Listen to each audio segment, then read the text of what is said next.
weeks. We've had very good discussions, very, very good discussions. And you have to understand, I know my whole life has been a negotiation, but with Iran, we've been negotiating for a long time. And this time, they mean business.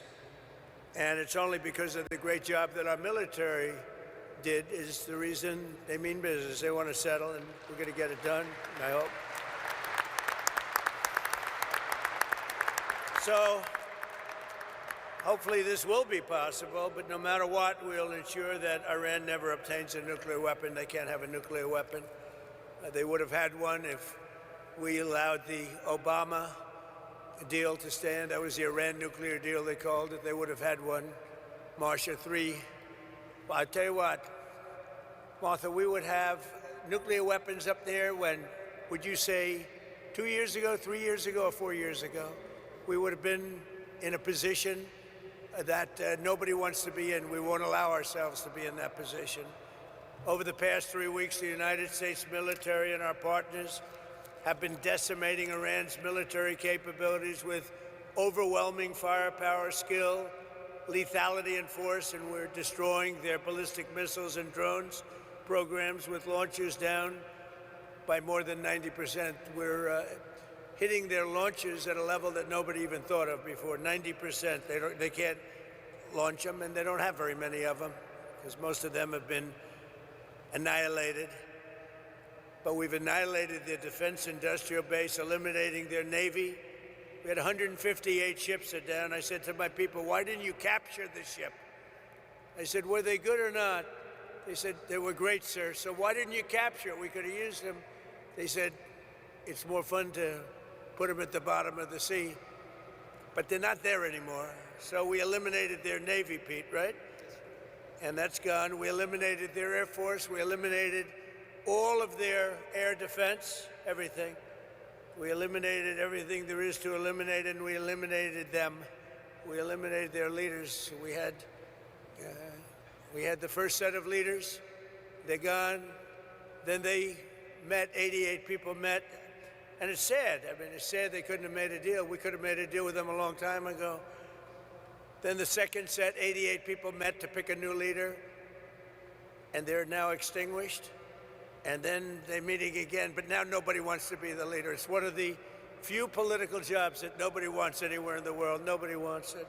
It's a very dangerous job. My job is dangerous too, but their job is worse. In other words, we're systematically dismantling the regime's ability to threaten America. They're not threatening us anymore. As Commander-in-Chief, it's my sacred responsibility to protect our country from all threats. For decades, Iran refused every opportunity to renounce its nuclear ambitions, and in recent months, its own negotiators bragged to our representatives about having enough material to make nuclear weapons. And that was supposed to deter me, but it didn't deter. It made me more anxious, and it just made it much more important. This mission that we're all on together was much more important, and we did it quicker.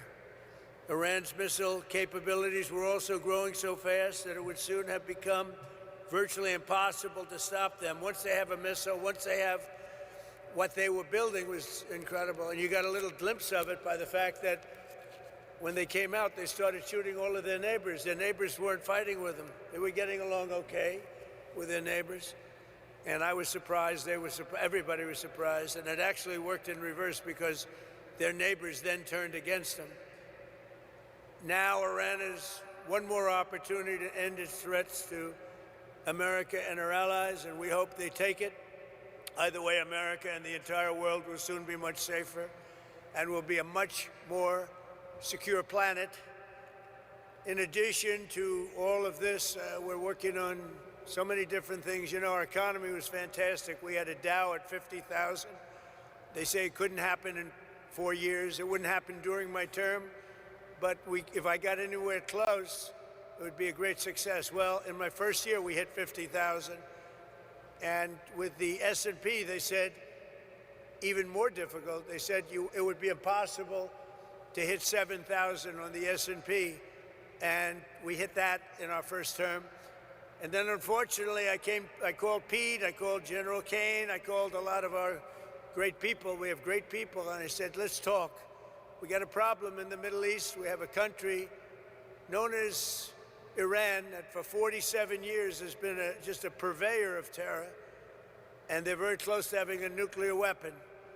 We can keep going and get that 50,000 up to 55 and 60 is no end, or we can take a stop and make a little journey into the Middle East and eliminate a big problem. And Pete, I think you were the first one to speak up, and you said, let's do it, because you can't let them have a nuclear weapon. So we are now having really good discussions. They started last night, a little bit, the night before that, and I think they're very good. They want peace. They've agreed they will not have a nuclear weapon, et cetera, et cetera. But we'll see. You have to get it done. But I would say there's a very good chance. And it began when I said that I won't be. We were planning tomorrow on shooting down some of their power plants, and we're going to hold that up. Hopefully, we won't have to do it. And hopefully we can make a deal that's good for all of us, including the Middle Eastern allies that have been very good to us, including Israel, that's been a great partner in this fight. They've really been a good partner in the fight. They fought hard. But we'll see what happens. I think there's a very good chance we're going to end up in a deal.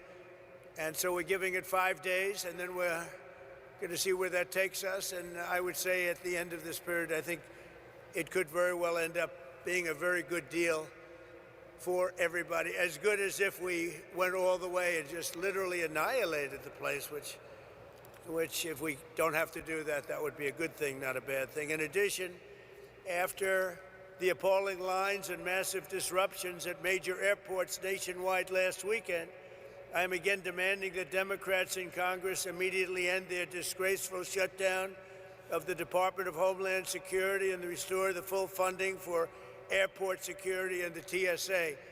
They are holding it up because they want to take care of illegal immigrants coming into our country. They want to take care of criminals that are in sanctuary cities. They want to take care of transgender for everybody, literally the mutilization of our children, men in women's sports. But what they don't want to do is give us anything to do with citizenship for voting or voter ID. Can you imagine? We're the only country that doesn't do voter ID. Every country does voter ID. Brought to my attention today that we're the only country that does mail-in voting. Mail-in voting means mail-in cheating. I call it mail-in cheating. And we got to do something about it all, and it's part of Homeland Security. And I'm suggesting strongly to the Republican Party, don't make any deal on anything. The most important thing we can have is what's called the Save America Act. Don't make any deal on anything unless you include voter ID, and you have to be a citizen to vote. You have to show citizenship to vote. Very easy to do. It's very insulting when they say people can't do it because they don't know how to do it. Anybody that can't do it, I think it's a very insulting thing to say. The Democrats are fully to blame with the struggle of the great American public is going through at the airports. They're going through a big struggle right now, and we just put ICE in charge, and they're helping TSA, the agents, and they're working together so far very well. I actually suggested that in the airports they take off their masks, and they did that. In the airports, I didn't like